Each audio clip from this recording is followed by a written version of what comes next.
요즘에는 서울과 서울 근교 주변에 카페가 참 많아졌습니다. 도시뿐만 아니라 어떤 멀리 산속이나 강변에도 이 대형 카페들이 많이 생겼죠. 뭐 꼭 도시뿐만이 아니고 지방에 내려가도 이제 그런 컨셉을 가진 카페들이 많이 있는 것 같습니다.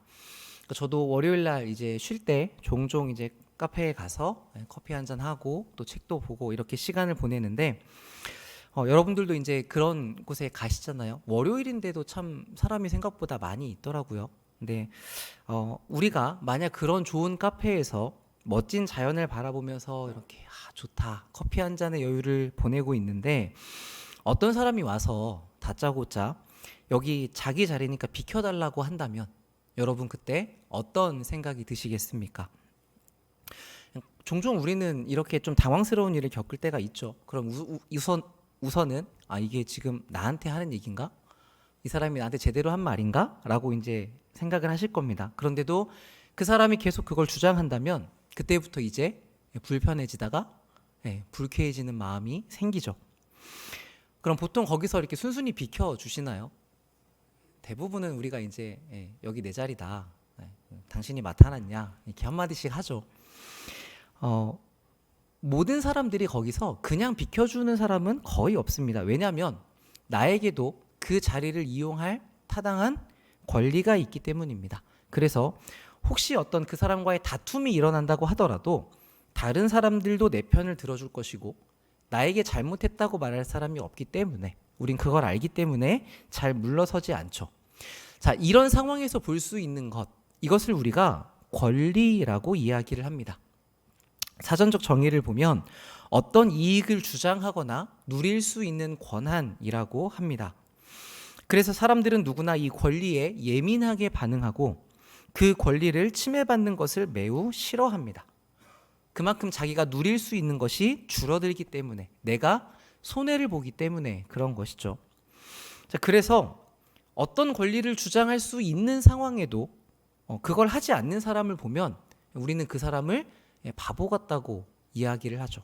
그래서 아까 그 카페 같은 상황에서도 제 자리니까 비켜주세요라고 했을 때 그런 일이 있었는데 그냥 비켜줬어요 이러면 그거 네가 왜 비켜주냐고 바보냐고 할 말은 하고 살아야 된다고 우리는 그렇게 이야기를 하지 않습니까?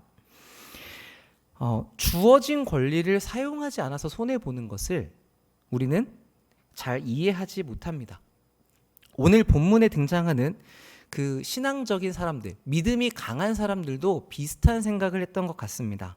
하나님의 유일한 신이시기 때문에 다른 우상은 없다. 그러니까 우상의 음식을 먹는 것이 아무 문제가 안 된다. 이것은 하나님을 믿는 사람들이 가진 특권이었고 이것을 사용할 수 있는 건 매우 바람직한 일이었습니다. 거기에다가 이 권리는 사람들에게 세상적인 이익도 가져다 주었거든요. 이 당시에 우상의 신전에서 축제가 벌어질 때에는 거기에 유력한 사람들이 많이 모였습니다. 요즘도 국가나 도시의 주요 모임이 있으면 이 정재계 인사들이 같이 모이지 않습니까? 그것처럼 신전의 축제는 개인의 지위나 그 재산에 이익을 주는 자리였습니다. 부자들은 거기서 사회적인 네트워킹을 형성할 수 있었고 가난한 사람들은 구하기 어려웠던 고기를 먹을 수 있는 장소였죠. 그러니까 이때 부딪히는 문제라고 한다면 우상의 재물을 먹어도 되는가? 이 부분인데 이게 문제가 안 된다고 한다면 여러 가지 이익을 얻을 수 있는 기회인 것입니다. 그러니까 이 권리는 당연히 사용해야 되는 것이었죠. 사용하지 않으면 손해인 겁니다. 그래서 이 믿음이 강한 사람들은 거리낌이 없이 신전에서 우상의 재물을 먹었던 것으로 보입니다. 자, 그런데 바울은 그 사람들에게 가르침을 주고 있죠. 그렇게 자유를 사용하는 것은 믿음이 약한 사람들을 멸망으로 인도한다는 것입니다. 아니, 나는 하나님께 받은 자유를 누리는 것뿐인데 내가 하나님을 바로 믿어서 그 믿음을 바로 사용하는 것뿐인데 이 신앙적인 행동이 왜 다른 사람을 멸망으로 이끈다고 하는가 싶으실 수 있죠. 그래서 바울이 그 설명을 이어갑니다. 7절을 보겠습니다. 그러나 이 지식은 모든 사람에게 있는 것은 아니므로 어떤 이들은 지금까지 우상에 대한 습관이 있어 우상의 제물로 알고 먹는 거로 그들의 양심이 약하여지고 더러워지느니라. 과거 우상에 대해서 이거 먹으면 안 돼라고 가지고 있던 습관은 없어지는 게 맞다고 이야기를 합니다. 그런데 믿음이 약한 자들은 아직 그 습관을 가지고 있다는 거예요. 그래서 바울은 이 믿음이 약한 자들에게 6절의 내용을 가지고 가르쳤습니다. 약한 자들은 약하니까 보호를 받아야 돼가 아니라 여러분들 아직 여기까지 못 오고 옛 습관을 버리지 못하고 머물러 있으니 제대로 배워서 자유로운 신앙까지 와야 된다라고 믿음이 약한 사람들을 더 잘하라고 이야기를 하고 있죠.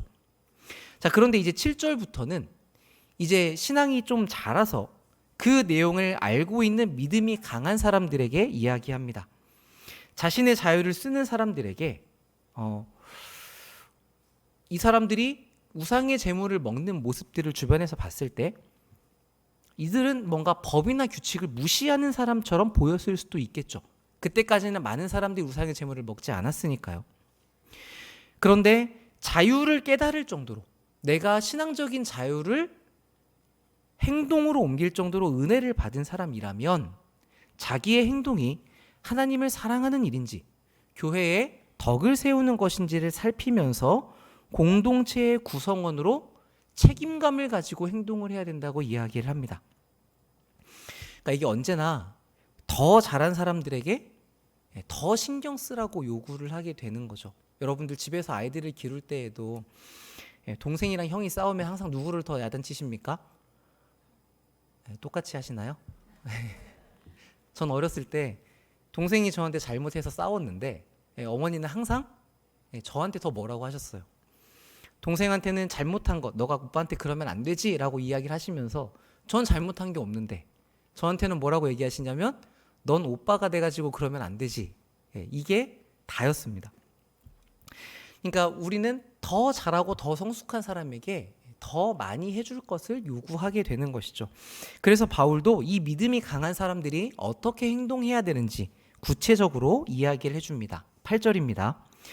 음식은 우리를 하나님 앞에 내세우지 못하나니 우리가 먹지 않는다고 해서 더 못 사는 것도 아니고 먹는다고 해서 더 잘 사는 것도 아니다. 그런즉 너희의 자유가 믿음이 약한 자들에게 걸려 넘어지게 하는 것이 되지 않도록 조심하라. 우리가 어떤 음식을 좀 더 먹는다고 해서 잘 사는 것도 아니고 못 먹는다고 해서 못 사는 것도 아니고, 그러니까 우리는 자꾸 우상의 재물을 먹어야 되느냐 말아야 되느냐를 고민하는데 바울은 야 그거 먹든 말든 그거 그렇게 중요하지 않다. 근데 뭐가 중요하다고 이야기하냐면 그 결정을 내릴 때 내가 먹겠다고 선택하든지 먹지 않겠다고 결정을 하든지 그 결정을 할 때에 여러분들이 사용하는 자유가 이웃을 사랑하는 결정인지가 중요하다고 이야기를 하고 있는 겁니다. 신앙이 어린 사람들에게는 너희가 바르게 배워서 더 장성해야 돼 라고 이야기를 했다면 이미 그 자리에 와 있는 사람들에게는 이제 그 자유를 사용할 때 조심해야 된다고 이야기를 하는 것이죠. 그러니까 바울은 공동체의 모든 사람들이 더 한 발 진전해 갈 수 있도록 이야기를 하고 있습니다. 자, 이렇게 말씀을 드리면 이제 이 얘기를 들을 때 우리는 내가 꼭 그렇게까지 해야 되는가? 내가 왜 그래야 되는가? 라는 마음이 드실 수 있습니다. 그리고 사실 어떻게 보면 이게 우리의 당연한 반응이죠. 왜냐하면 여러분 9절에서 바울이 자유라고 쓴 단어는 합법적이다라는 말에서 나왔거든요. 그래서 그 자유의 각주가 되어 있는 성경이 있으시면 아래를 보시면 뭐라고 되어 있냐면 권리라고 되어 있습니다. 그러니까 이 자유는 합법적인, 주장해도 문제가 없고 당연한 권리라는 것이죠. 그러니까 이 권리는 사용하지 않으면 이상한 게 맞습니다. 우리가 이렇게 내 권리를 사용하는 걸 당연하게 여기기 때문에 내가 내 권리를 사용하는데 다른 사람의 눈치를 봐야 되는가? 그러니까 이렇게 생각이 들 수 있는 거죠. 그래서 바울은 구체적인 상황을 들어서 설명해 줍니다. 10절입니다. 지식이 있는 너가 우상의 집에 앉아 먹는 것을 누구든지 보면 그 믿음이 약한 자들의 양심이 힘을 얻어서 우상의 재물을 먹지 않겠느냐. 그러면 너의 지식으로 그 믿음 약한 자가 멸망하나니 그는 그리스도께서 우리를 위하여 죽으신 형제라. 하나님이 한 분이시고 우상이 없다는 걸 배워서 알고 있는데 이 믿음이 약한 사람 중에는 야, 먹어도 괜찮은 것 같기는 한데 왠지 먹으면 이게 마음이 불편한 거예요. 그래서 무서워하는 사람들이 있었던 거죠. 우리도 신앙생활 하다 보면 그런 경우가 있지 않습니까? 머리로는 그래 그거 괜찮지. 근데 막상 그 상황을 보면 불편해요. 제가 설교를 하러 올라오는데 막 사복을 입고 슬리퍼를 신고 올라온다. 뭐 그게 신앙적으로 크게 문제가 되는 건 아니잖아요. 그러니까 그럴 수는 있지라고 생각하지만 우리의 마음은 뭔가 불편한 겁니다. 그러니까 아마 이때 사람들도 그런 사람들이 있었던 것 같아요. 그래 먹을 수 있지. 하나님은 한 분밖에 안 계시니까. 그런데 먹기에는 뭔가 마음이 걸리는 그런 상황에 있는데 어디서 우리 믿음 좋은 장로님께서 우상의 제물을 신전에 앉아서 먹고 계시는 거를 만약에 봤다고 해봅시다. 그러면 저렇게 믿음 좋으신 분이 먹는 걸 보니까 먹어도 문제가 없나 보구나 라고 하고 먹을 수 있다는 거죠. 근데 그리고 나서 나중에 돌아가서는 어떻게 생각해요? 계속 양심에 찔리는 겁니다. 불편한 겁니다. 그래서 마치 내가 그때 먹었던 게 내가 하나님을 배신하고 우상을 섬긴 게 아닌가? 이렇게 생각이 되게 된다면 이거는 믿음이 약한 사람들을 세워주는 게 아니라 그 사람들을 어렵게 만드는 결과를 가져온다는 거죠. 자, 이런 것 때문에 사실 우리는 좀 억울한 마음을 가질 수 있습니다. 내가 음식을 먹은 것 자체는 잘못이 아니잖아요. 그리고 내가 그 믿음이 약한 사람에게 먹어도 된다고 이야기해 준 것도 아니잖아요. 나는 그냥 내 신앙을 가지고 거리낌 없이 먹었을 뿐인데 저 사람이 보고 스스로 그렇게 한 건데 내가 거기까지 신경을 써야 되는가 싶을 수 있죠. 그런데 여러분 이게 앞서 계신 분들 신앙이 좋다고 인정을 받으시거나 또 직분을 받으신 분들이 가지게 되는 내가 의도하지 않은 영향력의 부분입니다.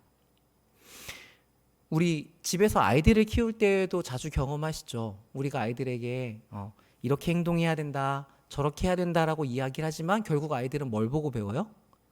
부모님이 어떻게 하시는지를 보고 배운단 말이에요. 그것처럼 교회 안에서도 영적인 아이들은 영적으로 앞서 계신 분들이 어떻게 행동하는지를 보고 따라갑니다. 그러니까 앞서 계신 분들은 여기에 대한 인식을 가지고 계실 필요가 있죠. 대부분 우리는 우리가 가지고 있는 어떤 권리를 사용할 때 그것 때문에 이 믿음 약한 사람이 멸망할 거라고까지는 생각하지 않습니다. 그런데 바울은 그럴 수 있다고 이야기를 하죠. 심지어 그 뒷부분에 뭐라고 이야기하냐면 그 사람은 예수님께서 그를 위해 죽으신 형제이기 때문에 더 큰 문제가 된다고 이야기합니다. 여기서 바울은 교회 안에 있는 사람들에 대한 가치가 무엇인지를 설명해 줍니다. 그 사람이 믿음이 좋은 사람이건 믿음이 약한 사람이건 관계없이 우리 공동체 안에 있는 사람은 예수님께서 목숨을 바칠 정도로 위하신 사람이기 때문에 그 한 사람의 가치가 우리에게 그리스도와 같이 여겨져야 된다고 이야기를 하고 있는 것이죠. 자, 여러분, 우리는 교회 안에서 우리가 만나는 분들을 예수님을 대하는 것처럼 예수님을 모시는 것처럼 여기려고 하는 마음을 가지고 계십니까? 우리가 예수님께 받은 그 구원을 얼마나 귀하게 여기는지는 내가 내 옆에 있는 형제를 얼마나 귀하게 여기는지와 연관이 됩니다. 나를 구원하신 이 예수님의 피가 귀하다고 한다면 이 피로 구원받은 저 사람도 똑같이 귀할 수밖에 없는 것이죠. 구원을 받아서 내가 예수님과 연합되었다는 사실이 소중하다면 그렇게 예수님을 머리로 한 몸이 된 지체들도 귀할 수밖에 없는 것입니다. 이걸 우리가 마음속에 품고 있을 필요가 있습니다. 자, 이런 관점에서 바울은 12절과 같이 이야기를 합니다. 이같이 너희가 형제에게 죄를 지어 그 약한 양심을 상하게 하는 것이 곧 그리스도에게 죄를 짓는 것이니라. 자, 여기서 상하게 한다는 말은 심한 상처를 입히는 것을 의미합니다. 우리는 합법적인 권리를 사용하는 게 문제가 없다고 이야기하거든요. 이거를 우리식의 상황으로 풀어보면 뭐냐면 내가 맞을 때를 이야기합니다. 내가 행동하는 게 맞고 내가 판단하는 게 맞고 내 생각이 옳을 때 내가 맞으니까 문제가 없어 라고 우리는 생각을 하지만 바울은 그게 형제를 상하게 만든다면 형제에게 죄를 짓는 것일 뿐만 아니라 누구에게 죄를 짓는다고요? 그리스도에게 죄를 짓는 것이라고요. 예수님도 동일한 말씀을 하셨죠. 누가복음 17장 제가 말씀 가져왔는데 한번 띄워주시겠어요? 네, 우리 3절 말씀인데 같이 한번 읽어보겠습니다. 시작. 예수께서 제자들에게 이르시되 실족하게 하는 것이 없을 수는 없으나 그렇게 하게 하는 자에게는 화로다. 그가 이 작은 자 중에 하나를 실족하게 할진대 차라리 연자 맷돌이 그 목에 매어 바다에 던져지는 것이 나으리라. 너희는 스스로 조심하라. 만일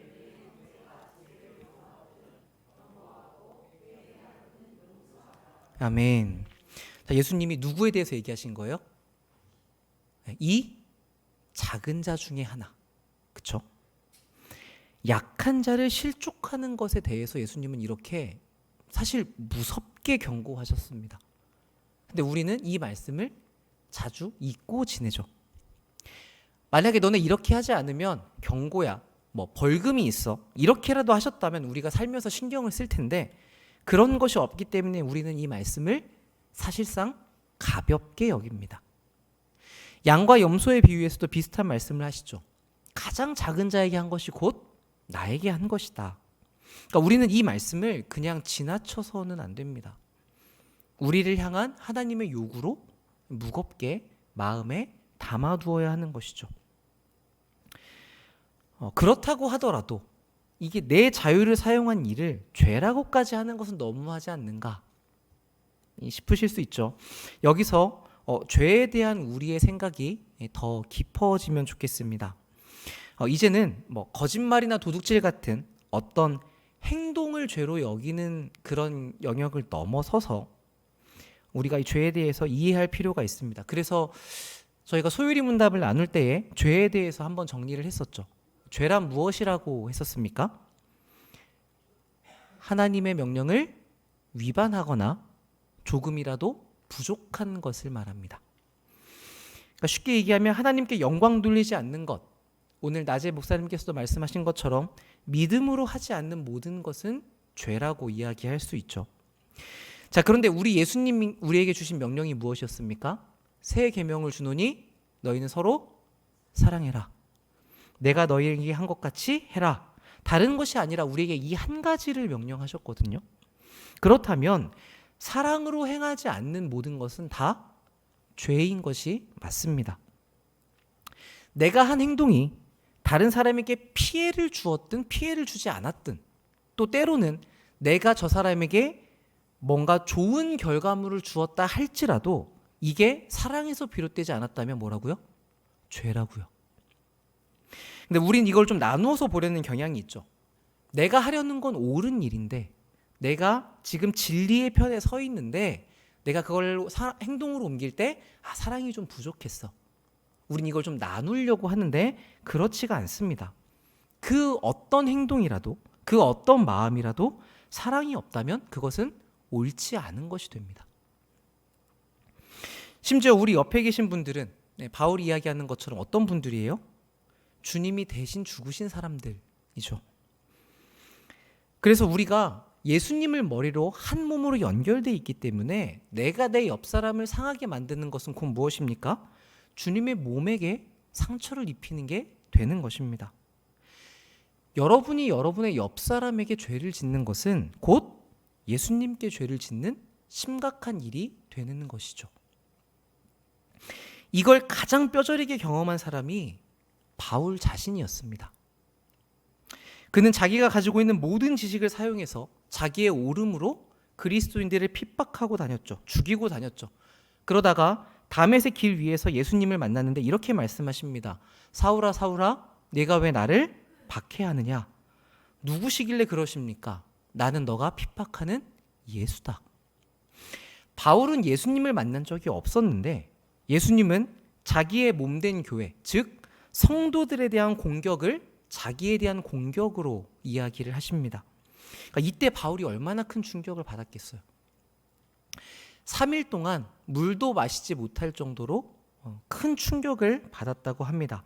자기는 평생 가진 신앙을 가지고 하나님을 위해 열심을 낸 거였는데 그게 다 주님을 위한 공격이었다고 하니까 그가 참 혼란스러웠을 같습니다. 종종 이제 부모님들께 그런 이야기를 듣는 경우가 있어요. 여러분들 자녀들 참 사랑하시죠? 내 목숨과 맞바꿔도 아깝지 않은 아이들인데 이 아이를 잘 길러내기 위해서 여러분의 평생을 피땀 흘려서 헌신하시지 않습니까? 그런데 나중에 이 아이가 부모님이 나한테 그렇게 해서 내가 그것 때문에 죽을 만큼 힘들었다고 한다면 여러분 마음이 어떠시겠습니까? 말로 다 할 수 없는 충격이겠죠. 그러니까 그런 일이 하나님과 나 사이에 벌어진다면 어떨까요? 여러분이 평생 교회를 위해 헌신했고 여러분의 온 인생을 바쳐서 열심을 다했는데 그 과정 가운데 많은 지체들이 상처를 입었고 그래서 나중에 주님께서 야 너가 열심히 했던 게 다 교회의 해였어 라고 이야기를 하신다면 너 왜 그렇게 열심히 나를 핍박했니? 라고 말씀하신다면 정말 우리가 가지고 있는 모든 게 다 무너져 내리지 않겠습니까? 바울은 멀찌감치에 서서 성경의 내용만 가지고 이론으로 우리를 막 재단하는 사람이 아닙니다. 우린 종종 이제 바울의 글을 읽을 때 바울을 그렇게 이렇게 매정한 사람으로 야 이게 얼마나 힘든 일인데 이걸 그렇게 하라고 요청하는가 옳고 그름을 가르면서 해야 한다고 말하는 사람처럼 여기는 것 같은데 그렇지가 않습니다. 오히려 바울의 인생을 살펴보시면 이런 뼈아픈 후회를 자기가 먼저 경험을 하죠. 그래서 내가 살아봤더니 그게 너무나 후회가 된다. 그러니 너희는 절대 그렇게 살지 말아라. 자신의 실패한 인생을 담아서 그 자녀된 교회에 교훈을 주는 것입니다. 너희들의 합법적인 권리를 사용한다고 주님께서 대신 죽으신 사람을 멸망으로 이끌면 나중에 나처럼 큰 후회를 하게 되니까 너희는 결코 이런 아픔을 겪지 말아라. 주님의 몸에 옆에 이웃과 지체에게 죄를 짓지 말아라. 너의 권리로 믿음이 약한 자가 멸망하지 않도록 관심을 가지고 배려하며 섬겨라. 그렇게 사랑할 수 없다고 한다면 차라리 너의 그 권리를 포기하는 것이 낫다. 이 마음이 13절에 드러나고 있죠. 그러므로 만일 음식이 내 형제를 실족하게 한다면 나는 영원히 고기를 먹지 아니하여 내 형제를 실족하지 않게 하리라. 자, 바울은 여기서 지식 있는 사람들, 믿음이 성숙한 사람들이 나아가야 될 모범을 보여줍니다. 내가 말씀을 잘 배웠고 내가 하나님 잘 믿고 있고 그래서 나 지금 그 말씀 따라서 잘 살고 있어. 아, 이 정도면 난 충분한 것 같아. 이쪽 방향이 아니라고 이야기를 하는 거죠. 다른 사람을 위해서 자기를 버릴 수 있는 선택은 우리 예수님께서 보여주신 사랑의 내용입니다. 여러분, 누가 감히 우리 주님을 따라갈 수 있겠습니까? 자, 그런데 이 따라갈 수 있는 권리가 우리에게 주어지는 것이죠. 그 예수님을 닮을 수 있는 기회가 우리에게 주어지는 것입니다. 그래서 이것은 사실 여러분에게 여러분의 자유를 포기하세요, 여러분 희생하세요, 이런 의무나 명령이기 이전에 성숙한 사람, 우리 주님을 닮은 사람만이 보여줄 수 있는 특별한 일로 초대하는 내용입니다. 세상에 그 어떤 사람도 불가능한 인격을 갖추는 일인 것이죠. 사실 모든 사람들은 이런 인격을 가진 사람을 멋지다고 여깁니다. 그러니까 말로는 앞에서 자기 권리도 안 쓴다고 그렇게 핀잔하면서도 속으로는 그 무언가의 다름의 감동을 받고 그 인격을 동경하죠. 그런데 세상 사람들은 그러면서도 자기가 왜 그러는지를 모릅니다. 왜냐하면 머리로 생각해 봤을 때는 분명 권리를 주장하는 게 맞는 것 같거든요. 세상의 법칙이 그렇거든요. 그런데 그렇지 않은 모습이 마음에 끌리는 거예요.